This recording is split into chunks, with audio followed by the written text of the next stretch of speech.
Welcome to Spotswood News. Thanks for joining us, 1-2. We have a very special guest with us this morning, Miss Vasilevski. Thank you for joining us, Hi Miss everyone, Vasilevski. my pleasure.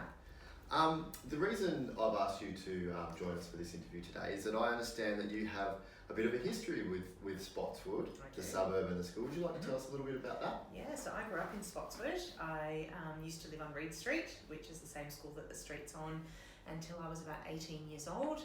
And I came to Spotswood Primary from prep to grade 6. Wonderful. So did your parents work around here? No, so my parents both grew up around here. My dad in South Kingsville and my mum in Kingsville. And when they got married, they bought a house here because my dad used to play football for Spotswood. So it was close to where he played. And so they just chose here. Wonderful. For that reason. Cool. So thinking about the streets in the suburb of Spotswood, would you say that they've changed much, or have the houses changed much? Are there more or less houses? What would you say about that? They've changed a lot. So I've noticed over the years, particularly lots of the old houses have been pulled down, and new houses of about 3 or 4 houses have been put in their place. So I've noticed lots more houses in the area and lots of development around putting in new houses.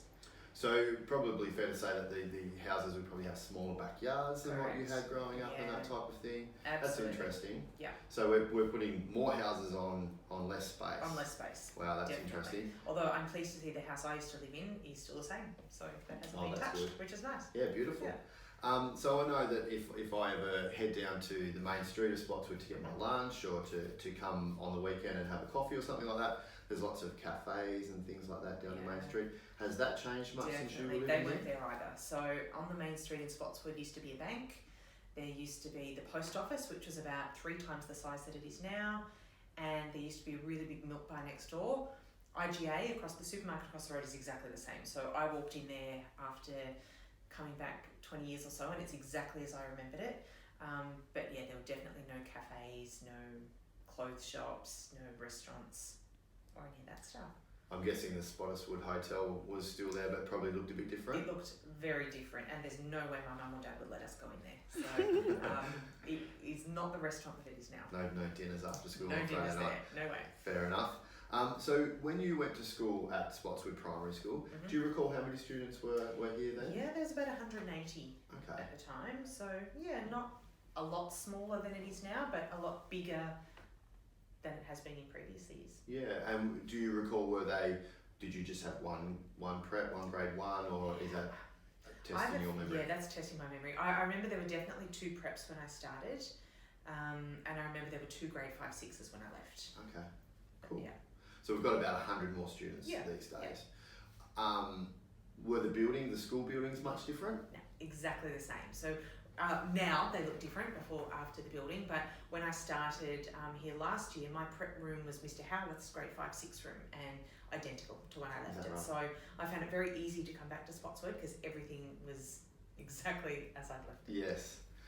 The buildings that the grade 1 and 2s are in now, I assume they weren't there. No. Yeah. Okay. In where they were, where you guys are now, there was a big downball wall. So there used to be a massive wall and 2 big areas of concrete that we could play downball and things on. So that was where your classrooms are now. Cool. Do you remember your grade 1, 2 teachers? I don't. I remember my prep teacher, I remember my grade 3 teacher, and I remember my grade 5 and 6 teacher. But for the life of me, I can't think of who I had in mind. Okay. Hopefully we have more of an impact on that's right. these guys. You guys need to remember Mr. Turner and Miss Kelly. Yes. And Miss Rodriguez and Miss Atkinson. Yes. Now I understand, you mentioned a little while ago that there was a time capsule buried somewhere on the school grounds. We might not say where, seeing in case we don't have any explorers having a look. But can you tell us when you guys did that, and if you can remember what you contributed to the time capsule? I remember what I contributed. We did it. It was a centenary of the school, so it would have been done almost 35 years ago. So I'm not sure whether it was celebrating 100th birthday or just before then of the school, but everyone in the school was asked to either write or submit something in there. And I remember writing, I think I was in grade 2 and my brother was in prep. So my brother brought in a little Matchbox car and that's in there. And I wrote a letter to my future self saying that I wanted to be a nurse. There you go. No, thank you. Yeah. And I remember writing it in lots of very colourful writing. And that's buried somewhere in the school to be dug up at a later date. Next year, I think. Year. So I remember at the time thinking, I'm going to be really, really old when this is pulled up. And Miss Green showed me the plaque and it's actually next year. So I'm not as old as I thought I was going to be. But yeah, it's 2020, it will be dug up. And if you don't mind saying, what grade were you in? I think I was in grade 2. Grade 2. Yeah. Oh, well, that'll be fun when we do get around to digging that up. Yeah.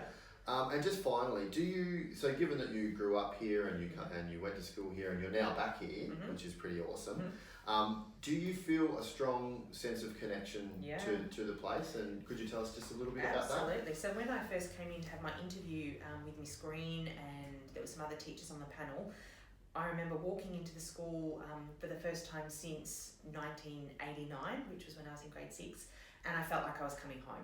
The smell of the school felt the same. All the buildings felt the same.